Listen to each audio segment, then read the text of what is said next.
2012 में एक के बाद एक ऐसे नेचुरल डिजास्टर्स आए जो पहले कभी नहीं देखे गए थे। ये सब कुछ एक जियोलॉजिकल इंस्टेबिलिटी के कारण हो रहा था जो पूरे प्लेनेट को तबाह करने वाली थी। जब दुनिया की सबसे पावरफुल गवर्नमेंट्स छुपकर अपनी सर्वाइवल की तैयारी में लगी थीं, तब एक writer family man Jackson Cortés इस सच्चाई तक पहुंच जाता है। वो एक ऐसी रेस में शामिल हो जाता है जहां वक्त उसका सबसे बड़ा दुश्मन है और दांव पर सिर्फ उसकी जिंदगी नहीं बल्कि पूरी इंसानियत का फ्यूचर है। कहानी शुरू होती है 2009 से, जब एड्रियन हेल्मस्ली, एक मशहूर जियोलॉजिस्ट, एक अर्जेंट कॉल मिलते ही इंडिया निकल पड़ता है। वहां उसका एक एस्ट्रोफिजिसिस्ट दोस्त उसका इंतजार कर रहा होता है। ये मीटिंग उसे ले जाती है इंस्टीट्यूट ऑफ एस्ट्रोफिजिक्स तक। वहां बिल्डिंग के सबसे गहरे हिस्से में, जहां टेम्परेचर एज यूजुअल हाई होता है, एड्रियन एक ऐसी डिस्कवरी करता है जो हिला देने वाली होती है। पृथ्वी के कोर में कुछ ऐसा हो रहा था जो पहले कभी नहीं हुआ था। कोर का टेम्परेचर लगातार बढ़ता जा रहा था, एक डेंजरस लेवल तक, और इसका कारण था सोलर न्यूट्राइनोस में आई एक अजीब सी म्यूटेशन। वो पार्टिकल्स जो नॉर्मली हार्मलेस होते हैं अब माइक्रोवेव जैसे फिजिकल इफेक्ट्स क्रिएट कर रहे थे, सीधा कोर को हीट कर रहे थे। इस थ्योरी को टेस्ट करने के लिए एड्रियन उसे ले जाता है एक स्पेशल रूम में, एक ऐसे वाटर टैंक के पास जो 1800 मीटर से भी ज्यादा गहरा जमीन के नीचे है। वहां टैंक का पानी कोर की हीट से उबलने लगता है। ये साइट कंफर्म कर देता है कि प्लैनेटरी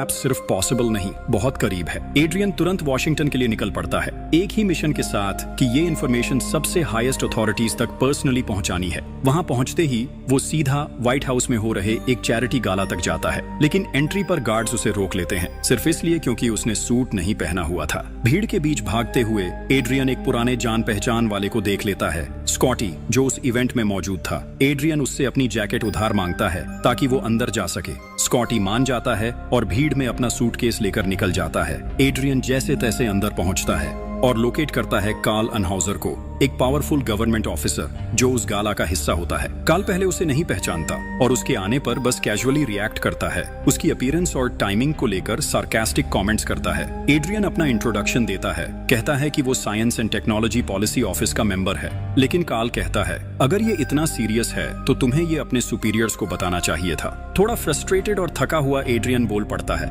मैं 2 दिन से नहीं सोया हूँ, सिर्फ इसलिए यहाँ तक आया हूँ क्योंकि मुझे लगता है कि ये रिपोर्ट सिर्फ रिपोर्ट नहीं है, इंसानियत का फ्यूचर दांव पर है। ये बात सुनकर कार्ल का एटीट्यूड बदल जाता है। वो फाइल लेता है और डॉक्यूमेंट्स को सीरियसली एग्जामिन करता है। जैसे ही कार्ल साइंटिफिक डेटा देखता है, वो तुरंत समझ जाता है कि ये डिस्कवरी कितनी बड़ी है। बिना किसी देरी के वो एड्रियन से कहता है कि वो उसके साथ चले एक प्राइवेट जगह पर, और दोनों के लिए एक व्हीकल अरेंज करने को भी बोलता है। वो एड्रियन को यकीन दिलाता है, मैं खुद ये इन्फॉर्मेशन प्रेसिडेंट तक पहुंचाऊंगा। 1 साल बाद 2010 में प्रेसिडेंट थॉमस विल्सन एक अर्जेंट और कॉन्फिडेंशियल मीटिंग बुलाते हैं जिसमें दुनिया के टॉप लीडर्स को बुलाया जाता है। प्रेसिडेंट उन्हें बताते हैं कि साइंटिफिक एनालिसिस ने कंफर्म कर दिया है जो एड्रियन हेल्मस्ली ने पहले वार्न किया था, पृथ्वी एक ग्लोबल कैटास्ट्रोफी के बिल्कुल करीब है।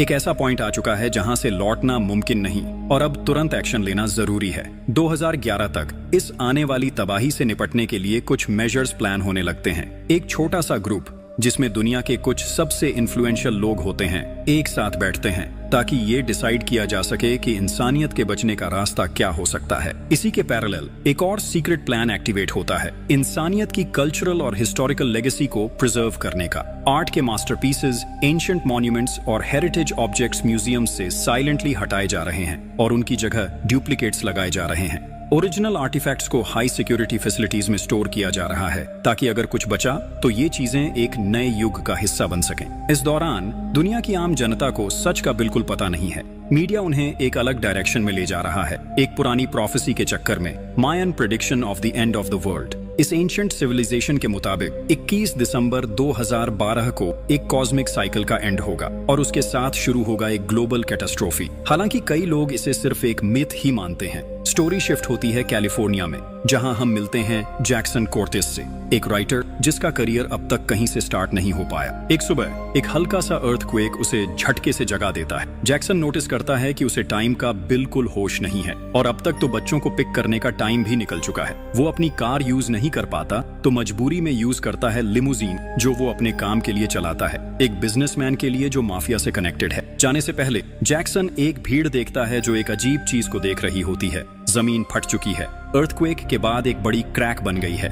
कार चलाते वक्त रेडियो पे कुछ डर पैदा करने वाली खबरें सुनाई देती हैं और रास्ते में एक आदमी मिलता है जो बोर्ड लेकर खड़ा है जिसमें लिखा होता है द एंड इज नियर। वो अपनी एक्स वाइफ के घर पहुंचता है अपने बच्चों को लेने। माहौल थोड़ा तनाव भरा होता है, स्पेशली उसका बड़ा बेटा जो उससे रूडली बात करता है। फिर भी सब लोग निकलते हैं एक छोटी ट्रिप पर एक हल्की सी खुशी के साथ। दूसरी तरफ वॉशिंगटन में प्रेसिडेंट की बेटी लॉरा विल्सन एक इंपॉर्टेंट मीटिंग में घुस जाती है। चेहरे पर परेशानी क्लियरली दिख रही होती है। वो बताती है कि लूव्र म्यूजियम के डायरेक्टर की मौत हो गई है और मौत के तरीके में कुछ अजीब बात है, बिल्कुल वैसे ही जैसे प्रिंसेस डायना की डेथ के टाइम था। ये सुनकर वो हैरान रह जाती है और जिस ऑर्गेनाइजेशन में वो काम करती है उस पर शक जताती है। प्रेसिडेंट बताता है कि सिर्फ कुछ लोगों को ही इस असली ग्लोबल थ्रेट के बारे में पता है और एक इंटरनेशनल इमरजेंसी प्लान चुपके से शुरू हो चुका है जिसमें 46 देश मिलकर काम कर रहे हैं। कार्ल एड्रियन को बिल्डिंग के बाहर ले जाते हुए कहता है कि अब उसे येलोस्टोन जाना होगा ताकि इन्वेस्टिगेशन कंटिन्यू की जा सके।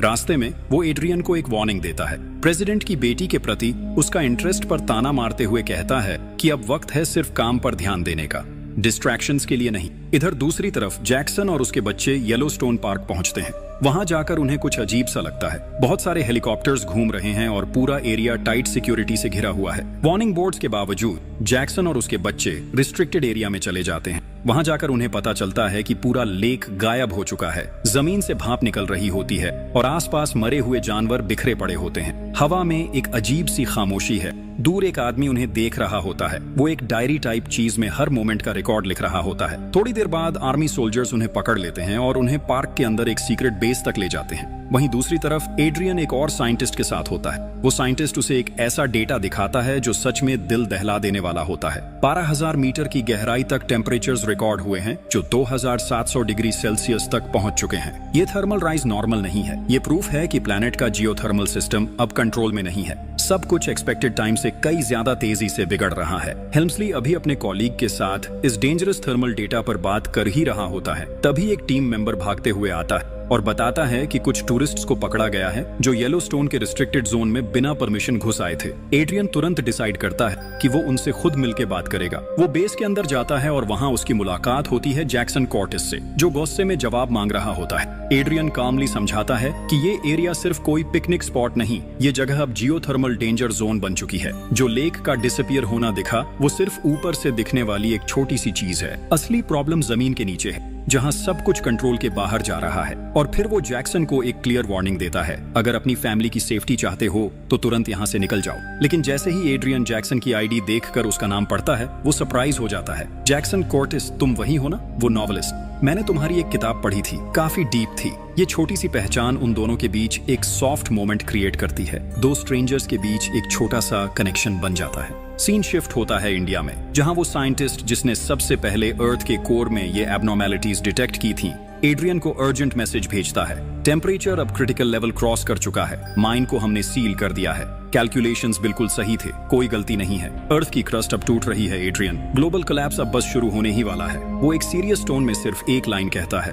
ग्लोबल इवैक्यूएशन स्टार्ट करनी होगी अभी। लेकिन इन सब वार्निंग्स के बावजूद कॉर्टिस फैमिली डिसाइड करती है कि वो कैंप ग्राउंड में ही रुकेंगे। उन्हें अभी तक नहीं पता कि उनके आसपास की दुनिया पलटने वाली है। उस दिन शाम के वक्त वो अजीब आदमी फिर से दिखाई देता है, चार्ली फ्रॉस्ट, एक रेडियो होस्ट जो हमेशा कुछ अलग ही बोलता है। चार्ली जैक्सन से हंसते हुए कहता है, जो आर्मी ने बोला उस पर भरोसा मत कर, असली सच तो कुछ और ही है। रात को जैक्सन का छोटा बेटा उसे डैड कहने से मना कर देता है। जैक्सन गुस्से में उसका फोन ले लेता है और चुपचाप काम पर निकल जाता है। थोड़ी देर बाद जैक्सन रेडियो ऑन करता है और चार्ली की आवाज सुनाई देती है, लाइव ब्रॉडकास्ट उसके ट्रेलर से। चार्ली कह रहा होता है, दुनिया का अंत पास आ गया है, मायन लोग सब पहले ही बता चुके हैं और येलोस्टोन एक बड़ा वॉल्केनो बन के फूटने वाला है। जैक्सन को क्यूरियोसिटी होती है और वो डिसाइड करता है चार्ली के ट्रेलर तक जाने का। चार्ली उसे अंदर बुलाता है और दिखाता है अपनी एक दीवार जिसमें लगे होते हैं पुराने पेपर के टुकड़े और थ्योरीज लिखी होती हैं दुनिया के खत्म होने के बारे में। उसका ब्लॉग भी होता है जिसमें वो लिखता रहता है कि सब कुछ बदलने वाला है और सिर्फ कुछ लोग ही बचेंगे। चार्ली की ट्रेलर के अंदर जैक्सन की नजर एक नाम पर जा टिकती है, एक नासा साइंटिस्ट जिसके साथ उसने अपनी नॉवेल लिखते वक्त काम किया था। वो हैरान होता है ये देखकर कि वो साइंटिस्ट अब जिंदा नहीं है। चार्ली कहता है उसकी मौत एक्सीडेंट नहीं थी, उसने ज्यादा सच जान लिया था, उसे खत्म कर दिया गया। फिर चार्ली एक कॉन्फिडेंशियल मैप दिखाता है जो उसी साइंटिस्ट ने भेजा था, एक सीक्रेट जगह का मैप जहां बहुत बड़े शिप्स बन रहे हैं, ऐसे शिप्स जो सिर्फ कुछ चुनिंदा लोगों को बचाएंगे जब दुनिया खत्म होने लगेगी। जैक्सन का चेहरा सीरियस हो जाता है, लेकिन वो अभी भी पूरी बात पर विश्वास नहीं करता। वो चार्ली को थैंक यू बोलता है और वहां से निकलने लगता है, पर जाते जाते चार्ली एक फाइनल वार्निंग देता है, इस बार पूरी सीरियसनेस के साथ अपने बच्चों को येलोस्टोन से तुरंत ले जाओ, क्योंकि सबसे पहले यही से शुरुआत होने वाली है। अगली सुबह जैक्सन अपने बच्चों के साथ एक लोकल स्टोर जाता है ताकि लिली के इंसेक्ट बाइट्स का कुछ इलाज करवा सके। दूसरी तरफ उसकी एक्स वाइफ केट अपने नए पार्टनर गॉर्डन के साथ शॉपिंग पर गई होती है। वहां टहलते वक्त गॉर्डन कैजुअली कहता है लेट्स हैव अ बेबी, लेकिन केट तुरंत मना कर देती है। इस बात से दोनों के बीच टेंशन बढ़ जाता है और बात घूमकर जैक्सन तक पहुंच जाती है, उस पास तक जिसे केट छोड़ चुकी थी या शायद कभी छोड़ ही नहीं पाई। लेकिन तभी अचानक जमीन तेजी से हिलने लगती है। एक भयानक अर्थक्वेक आता है। एक बड़ी सी दरार जमीन को बीच से फाड़ देती है और पूरे शहर में अफरा तफरी मच जाती है। जैक्सन और उसके बच्चे स्टोर के टीवी स्क्रीन्स पर इमरजेंसी न्यूज रिपोर्ट्स देख रहे होते हैं। सिर्फ डर और कंफ्यूजन दिख रहा होता है हर जगह। इसी बीच लिली की स्कूल टीचर भी ये सब देखकर कुछ कमेंट करती है। तभी नोआ का फोन बजता है। उसकी मॉम केट की कॉल होती है। वो घबराहट में कहती है वापस घर आओ, अभी के अभी। प्रेसिडेंट विल्सन अब अपसेट है। कार्ल एनहूजर आके बताता है आर्क्स रेडी हैं, इवैक्यूएशन अब शुरू करना होगा। ये आर्क्स कोई आम शिप्स नहीं बल्कि फ्यूचरिस्टिक अल्ट्रा सिक्योर वेसल्स हैं जो सिर्फ 4 लाख लोगों को बचा सकती हैं। पूरे ग्लोब की पॉपुलेशन के सामने ये सिर्फ एक बहुत छोटा हिस्सा है, लेकिन वही लोग जिनके जिंदा रहने से इंसानी स्पीसीज का फ्यूचर कंटिन्यू रह सकता है। प्रेसिडेंट थॉमस विल्सन को प्लान पर शक होता है, लेकिन वो जानता है अब कोई और ऑप्शन बचा ही नहीं। कार्ल इंसिस्ट करता है बोर्डिंग अभी स्टार्ट करनी होगी। उसके बाद एक इमरजेंसी मीटिंग बुलाई जाती है वर्ल्ड के टॉप लीडर्स के साथ। एड्रियन हेल्म्सली डेटा प्रेजेंट करता है और सबके चेहरे से रंग उड़ जाते हैं। वो कहता है बस 3 दिन बचे हैं, उसके बाद सब कुछ खत्म हो जाएगा। कुछ सेकंड्स के लिए मीटिंग रूम में सिर्फ खामोशी होती है। फिर प्रेसिडेंट विल्सन खुद खड़े होते हैं। हमें तुरंत एक्शन लेना होगा और किसी के पास कुछ भी करने का वक्त नहीं। डिसीजन हो चुका है। ग्लोबल इवैक्यूएशन प्रोटोकॉल एक्टिवेट किया जाता है। थोड़ी देर बाद पहले लोग जिन्हें सिलेक्ट किया गया था और जिन लोगों ने चेस्ट्स के टिकट्स खरीदे थे उन्हें एग्जैक्ट इंस्ट्रक्शंस मिलनी शुरू हो जाती हैं। जैक्सन को अपने बॉस का एक अर्जेंट कॉल आता है जो उससे कहता है कि वो तुरंत अपने बच्चों को ले और उनके साथ निकल पड़े। सफर के दौरान बच्चों में से एक जैक्सन के प्रति रूड हो जाता है। जब जैक्सन गाड़ी से उतरता है तो उसका सूटकेस गलती से गाड़ी से टकरा जाता है। वो लड़का गुस्से में कहता है कि उसकी फैमिली के पास कॉफर्स के टिकट्स हैं, मतलब वो लोग जरूर बचाए जाएंगे। जैक्सन और उसके परिवार के लिए ये सुनकर उसके मन में बेचैनी होने लगती है। उसी पल उसे चार्ली की वार्निंग्स याद आती हैं। जैक्सन डिसाइड करता है कि वो दोबारा उस रेडियो को सुनेगा, इस बार एक नई सोच के साथ। अब वो उसकी बातों पर यकीन करने को तैयार है। डर की वजह से वो एक छोटा प्लेन रेंट करता है और अपनी घड़ी को पेमेंट के तौर पर छोड़ देता है। फिर वो अपनी एक्स वाइफ को कॉल करता है और कहता है कि वो बच्चों को जल्दी तैयार करे। वो पहले हिचकिचाती है, लेकिन एक तेज भूकंप उसे मानने पर मजबूर कर देता है। एक बार फिर से सब मिलकर लिमुजीन में निकल जाते हैं। जब उनका पूरा नेबरहुड टूटकर गिरने लगता है, सड़क फटने लगती है, बड़े क्रैक्स जमीन में खुल जाते हैं और इमारतें आसपास गिरने लगती हैं। काफी तेजी से भागने के बाद वो लोग एयरपोर्ट पहुंचते हैं। वहां गॉर्डन होता है जिसे प्लेन उड़ाने का कोई एक्सपीरियंस नहीं होता, लेकिन फिर भी वही प्लेन के कंट्रोल संभालता है। वो लोग टेक ऑफ करने में कामयाब हो जाते हैं। बिल्कुल उसी वक्त जब रनवे उनके पीछे से टूटने लगता है, वो मलबे, गाड़ियों और एक ट्रेन से बचते हुए निकल जाते हैं जो शहर के बिगड़ते सिस्टम की वजह से फिसल रही होती है। इन सब के बावजूद वो लोग बच जाते हैं। दूसरी तरफ एक लग्जरी क्रूज शिप पर एड्रियन के पिता एक शाम एंजॉय कर रहे होते हैं। उन्हें बिल्कुल नहीं पता कि दुनिया में क्या हो रहा है। तभी उनका बेटा उन्हें कॉल करता है और बताता है कि दुनिया सच में खत्म हो रही है। वो आदमी पहले से कुछ अंदाजा लगा चुका था, लेकिन फिर भी शांति से रहकर प्यार से गुड बाय कहता है। वो अपनी किस्मत को एक्सेप्ट कर लेता है। जैक्सन की तरफ वापस आते हैं। वो एक रनवे पर लैंड करते हैं जो अभी भी काम कर रहा होता है। जैक्सन तुरंत चार्ली को ढूंढने के लिए भागता है। उसकी बेटी लिली भी उसके पीछे चल पड़ती है। वो लोग ट्रेलर को खाली पाते हैं, लेकिन चार्ली को एक पहाड़ी के ऊपर ढूंढ लेते हैं जहां वो रेडियो से कुछ ट्रांसमिट कर रहा होता है। जैक्सन चार्ली से सेफ जगह का मैप मांगता है। चार्ली बिना किसी विरोध के लोकेशन बता देता है, लेकिन वो खुद तय करता है कि वो वहीं रुकेगा ताकि दुनिया का अंत अपनी आंखों से देख सके।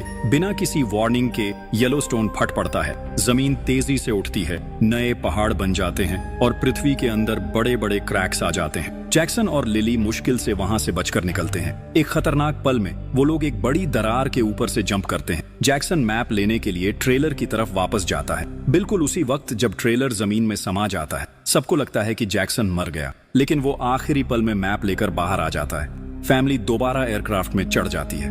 एड्रियन और कार्ल टीवी पर देख रहे होते हैं कि अर्थक्वेक्स अब तक 2 मिलियन से ज्यादा लोगों की जान ले चुके हैं। केओस पूरी दुनिया में फैल चुका है, लूटपाट हो रही है, लोग पागल हो रहे हैं और इंसानियत पर डर का कब्जा बढ़ता जा रहा है। तभी एक कॉलीग तेजी से रूम में आता है और एक जरूरी खबर देता है, येलोस्टोन तबाह हो चुका है और अब उसकी जहरीली राख वॉशिंगटन पहुंचने में 7 घंटे से भी कम का समय लेगी, इसलिए तुम्हें वहां से जितनी जल्दी हो सके निकलना होगा। दोनों एड्रियन और कार्ल प्रेसिडेंट को ढूंढने निकलते हैं। वो उन्हें एक चर्च में मिलते हैं जहां वो चुपचाप प्रार्थना कर रहे होते हैं। प्रेसिडेंट एड्रियन से अकेले में बात करना चाहते हैं। उस शांत बातचीत में विल्सन अपना फैसला बताते हैं कि वो यहीं रुकेंगे। वो कहते हैं कि फ्यूचर उनका है जिनके पास जरूरी नॉलेज है, न कि बूढ़े पॉलिटिशियंस का।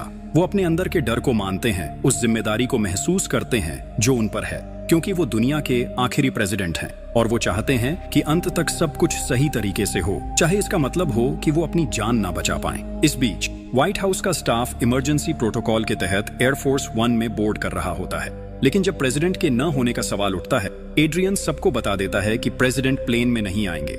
ये सुनकर कार्ल के साथ उसकी आर्ग्यूमेंट हो जाती है।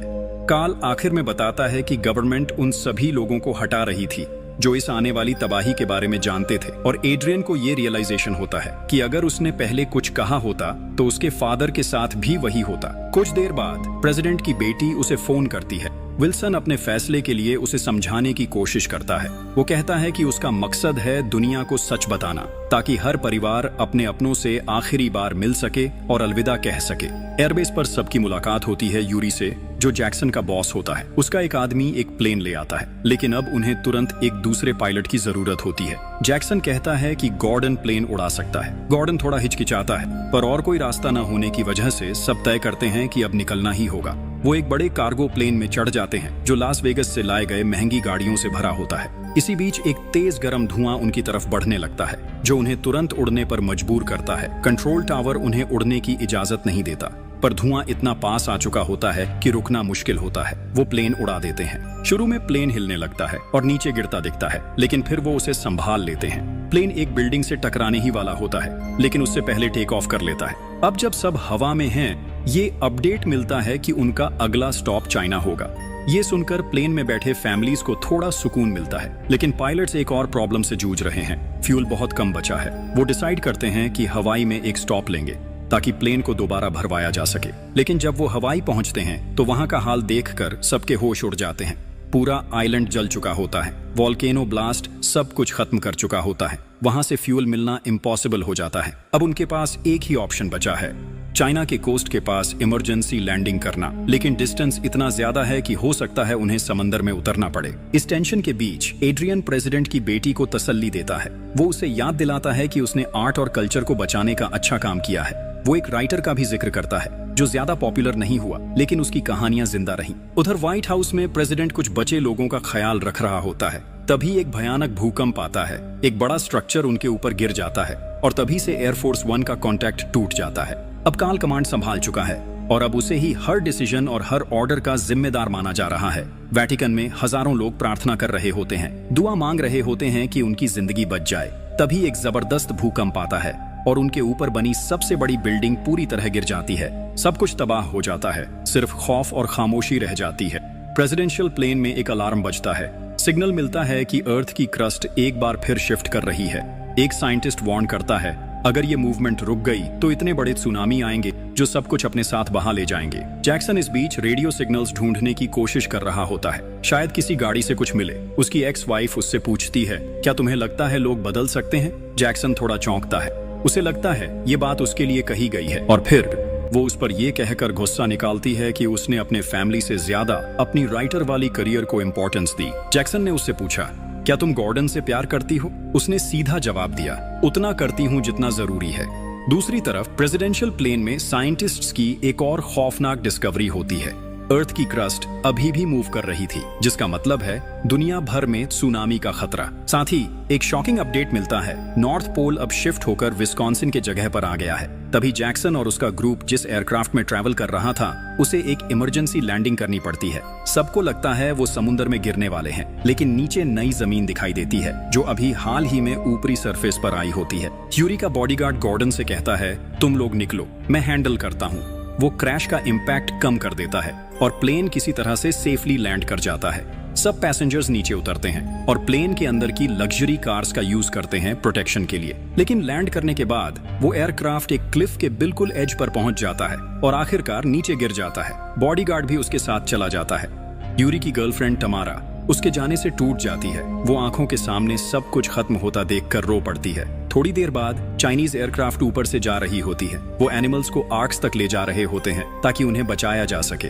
ऊपर से उन्हें नीचे कुछ गाड़ियों की लाइट्स नजर आती हैं। वो तुरंत नीचे उतरते हैं देखने के लिए कि क्या हो रहा है, लेकिन वो सिर्फ उन लोगों की मदद करते हैं जिनके पास ऑफिशियल पासेस होते हैं। यूरी और उसके बच्चों के पास पास होता है तो उन्हें हेलीकॉप्टर तक ले जाया जाता है। तमारा को छोड़ दिया जाता है। हेलीकॉप्टर में चढ़ने से पहले यूरी उससे सीधा कह देता है, मैं सब जानता हूँ, तुम्हारा उस बॉडीगार्ड के साथ अफेयर चल रहा था। दूसरी तरफ प्रेसिडेंशियल प्लेन ट्रेजरी कॉम्प्लेक्स पर लैंड करता है। वहाँ पता चलता है कि एक स्ट्रक्चर में भूकंप की वजह से डैमेज हो चुका है। स्पेसिफिकली आर्क नंबर 3 अभी यूज के लायक नहीं है। यूरी ऑलरेडी फ्रस्ट्रेटेड होता है डिले की वजह से और गुस्से में सिक्योरिटी पर्सनल से उलझ पड़ता है। बात इतनी बढ़ जाती है कि गार्ड्स उसे अरेस्ट करने की धमकी दे देते हैं और उसे वहाँ से हटाने लगते हैं। जैक्सन की फैमिली को एक ट्रक मिलता है जो दूर से आ रहा होता है। अंदर कॉम्प्लेक्स में एड्रियन एक सवाल उठाता है, ये लोगों को कैसे चुना गया है? कार्ल कहता है, ये सिलेक्शन उनके जेनेटिक्स और पैसों के बेसिस पे किया गया है। ये पूरा सिस्टम पैसा देकर बनवाया गया है। एड्रियन आर्क के रूम्स देखता है और गुस्से में आके कहता है, यहाँ इतनी बड़ी जगह खाली है, हर रूम में 10 लोग आ सकते थे,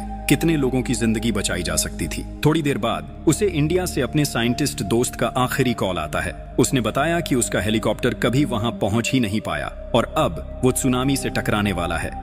एड्रियन ने उदास होकर अलविदा कहा और कंट्रोल रूम गया, जहां उसने देखा कि काफी कॉन्टिनेंट्स पहले ही पानी में डूब रहे थे। कार्ल ने जब नाराजगी दिखाई कि रेस्क्यू क्यों नहीं हो रहा, तो एड्रियन, जो क्लियरली परेशान था, उसने बताया कि ज्यादा मिशंस फेल हो चुके हैं, हर जगह अफरा तफरी मची हुई है। तभी एक बहुत बड़ा वेव डिटेक्ट होता है जो सिर्फ 28 मिनट में टकराने वाला था। उसी वक्त जैक्सन, उसकी फैमिली और गॉर्डन एक एंट्री पॉइंट पर पहुंचे। वहां के गार्ड्स ने उन्हें अंदर आने से रोक दिया, लेकिन जैक्सन की एक्स वाइफ की बात सुनकर एक बुजुर्ग औरत का दिल पिघल गया।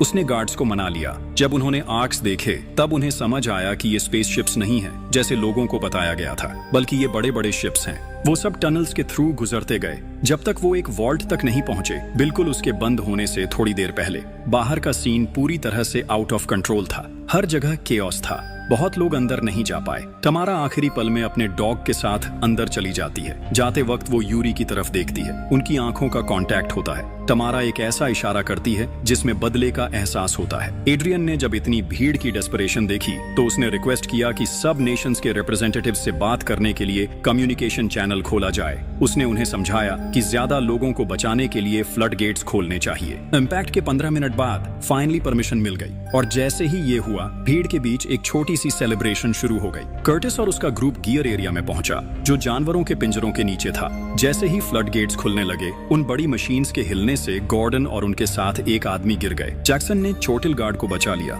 लेकिन अफसोस वो गॉर्डन को नहीं बचा पाया। एक पाइप उलझ गया था, जिसकी वजह से फ्लड गेट्स पूरे नहीं खुल पाए। फिर भी लोग अंदर जाने लगे। यूरी ने अपने दोनों बच्चों को सेफली अंदर भेज दिया, लेकिन खुद फिसल गया और पानी में गिर गया। जॉन ने देखा कि जैक्सन और उसकी फैमिली अभी भी नीचे वाले एरिया में फंसे हुए हैं। इम्पैक्ट होने में सिर्फ 1 मिनट बाकी था, इसलिए इंजीनियर्स को तुरंत उनकी मदद के लिए भेजा गया। जैसे ही वेव स्ट्रक्चर से टकराई, आर्क का एक हिस्सा पानी से भर गया। टाइम खत्म हो चुका था, इसलिए कर्टिस को जल्दी से बुलाया गया ताकि मैकेनिकल प्रॉब्लम ठीक की जा सके। अपने बेटे नोआ की मदद से उसने उलझा हुआ पाइप ढूंढा और उसे हटा दिया। फिर उसने एक दरवाजा बंद करके पानी को रोक दिया, बिल्कुल वक्त पे। इससे आर्क में मौजूद सभी लोग बच गए, लेकिन आर्क एक पहाड़ी से टकरा गया जो पानी के नीचे होने के बाद भी दिख रही थी। जोर का झटका लगा, जैक्सन टकरा कर बेहोश हो गया। उसका बेटा भी चोट से नहीं बच पाया और सबको लगा कि कुछ बुरा होने वाला है। थोड़ी देर बाद जब वो जिंदा बाहर आया तो सब लोगों की आंखों में आंसुओं के साथ मुस्कान थी। हर तरफ खुशी छा गई। नए साल की शुरुआत को 27 डेज हो चुके थे। तब तक सब लोग आर्क के अंदर अपनी जिंदगी दोबारा बसाने लगे थे। एड्रियन अब प्रेसिडेंट की बेटी के और करीब आ चुका था। उसने अपने दिल की बात एड्रियन से कह दी। एक नए सफर की शुरुआत थी। कैप्टन ने अनाउंस किया कि अब मौसम ठीक है और सब लोग प्लेटफॉर्म्स पर जा सकते हैं, पहली बार धूप महसूस करने के लिए। जैक्सन अब फाइनली अपनी फैमिली के साथ वक्त बिता रहा था। दिल से शुक्रगुजार था कि सब एक साथ हैं, जिंदा हैं और सेफ हैं। हेल्मस्ली को बताया गया कि पानी का लेवल अब नीचे जा रहा है और सबसे बड़ा सरप्राइज ये था कि अब दुनिया का सबसे ऊंचा पॉइंट अफ्रीका है, इसलिए अब आर्क्स वहीं जाने वाले थे। आई होप आपको ये कहानी पसंद आई होगी। अगर वीडियो अच्छी लगी हो तो इसे एक लाइक जरूर कर देना और चैनल को भी सब्सक्राइब कर लेना। मैं आपसे जल्द मिलूंगा एक और नए और बेहतरीन वीडियो के साथ, पर तब तक के लिए be safe and keep chilling. दोस्तों, वीडियो कैसी लगी कमेंट करके जरूर बताएं। साथ ही वीडियो को लाइक और चैनल को सब्सक्राइब भी कर लें। मिलते हैं अगली शानदार वीडियो में।